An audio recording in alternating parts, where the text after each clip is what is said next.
میرے بھائیوں اور بہنوں، آج میں آپ سے ایک ایسی چیز کے بارے میں بات کرنے والا ہوں، ایک ایسی طاقت جو اگر سمجھ میں آ گئی تو آپ کی زندگی بدل جائے گی۔ وہ کیا ہے؟ وہ ہے دعا اور دعا کی قبولیت کا راز۔ ہم میں سے بہت سے لوگ شکایت کرتے ہیں کہ قاری صاحب دعا قبول نہیں ہوتی، میں اتنے سالوں سے مانگ رہا ہوں، میں اتنے سالوں سے مانگ رہی ہوں، دل ٹوٹا ہوا ہے، پریشانیاں ختم ہونے کا نام نہیں لیتی۔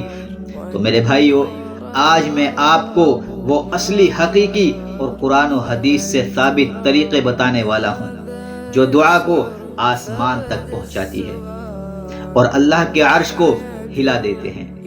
میرے عزیز بھائیو، پہلی بات، دعا صرف الفاظ نہیں، دل کی کیفیت کا نام ہے۔ دعا زبان سے نہیں نکلتی، دل سے نکلتی ہے۔ اللہ کو الفاظ کی خوبصورتی نہیں چاہیے، اللہ کو دل کی خوبصورتی چاہیے، اللہ کو دل کی سچائی چاہیے۔ آپ ٹوٹی زبان سے بھی مانگو گے تو اللہ سن لیتا ہے، لیکن ٹوٹے دل سے مانگو گے تو فوراً سن لیتا ہے۔ اور دوسری بات، دعا کا سب سے طاقتور وقت جب دل دکھا ہوا ہو۔ کبھی ایسا ہو کہ رات کے وقت دل رو رہا ہو، کوئی سننے والا نہ ہو، کوئی سمجھنے والا نہ ہو، وہ لمحہ دعا کی قبولیت کا سب سے سنہرا لمحہ ہوتا ہے۔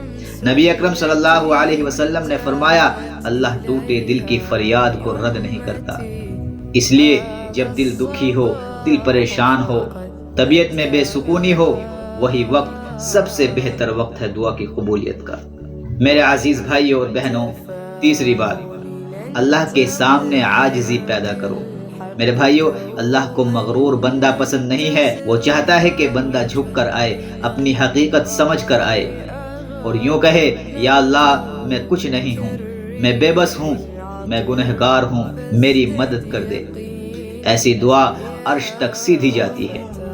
اور چوتھی بات، دعا کی شروعات اور آخر میں درود شریف لازم ہے۔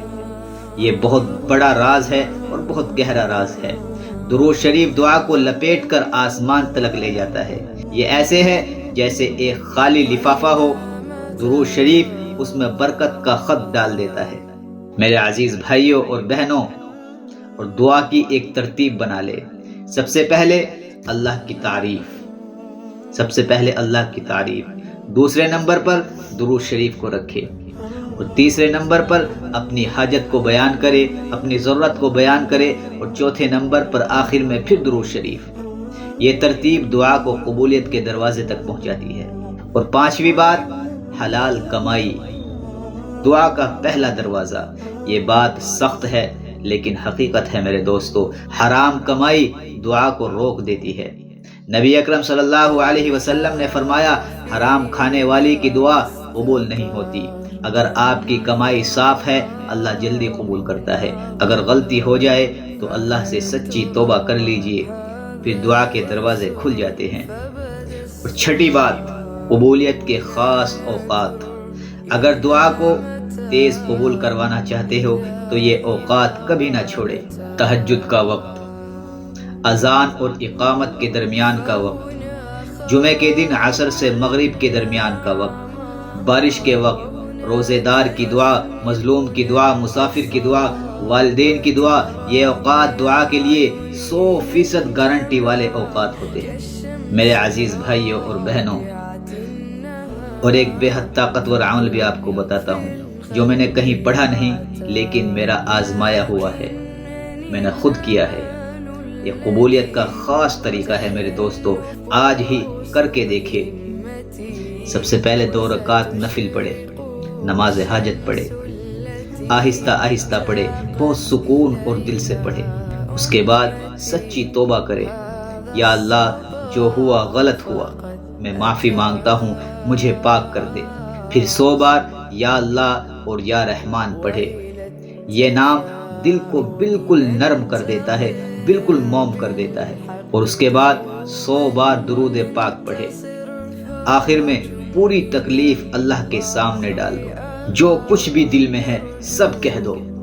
اللہ سب سنتا ہے کہ یا رب، میری مشکل تیرے سامنے ہے، میرا دل ٹوٹا ہوا ہے، میرا بھروسہ تیرے علاوہ کسی پر نہیں ہے۔ یا اللہ میری بند دعائیں کھول دے، میری زندگی آسان کر دے اور مجھے وہ دے جو تیرے فضل کے لائق ہے، میری حیثیت کے نہیں تیرے کرم کے مطابق دے دے میرے مولا۔ میرے عزیز بھائیوں اور بہنوں، دعا مانگنا بالکل بند نہ کرے۔ جو بندہ اللہ سے مانگتا رہتا ہے اللہ اسے کبھی خالی نہیں لوٹاتا۔